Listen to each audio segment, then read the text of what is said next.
Magandang hapon! Kumusta po? Narito po ulit ang update natin para sa lagay ng ating panahon ngayong hapon po ng April 10, 2024 na kung saan sa ngayon ay patuloy pa rin po na easterlies ang hangin na umihip po dito sa ating bansa.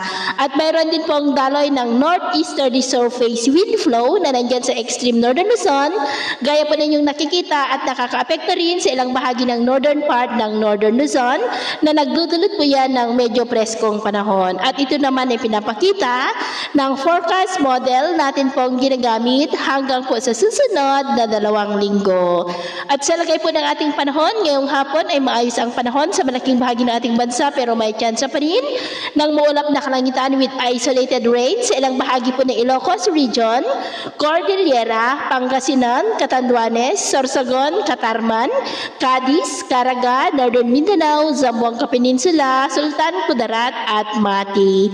At mamayang gabi, maayos pa rin ang panahon sa malaking bahagi nating bansa pero may tsansa pa rin ng mga isolated rains sa ilang bahagi ng Ilocos Sur, La Union, Benguet, Pangasinan, Zambales, Catanduanes, Dinagat Island, Zamboanga Peninsula, Northern Mindanao, Sorsogon at ilang bahagi po ng Davao.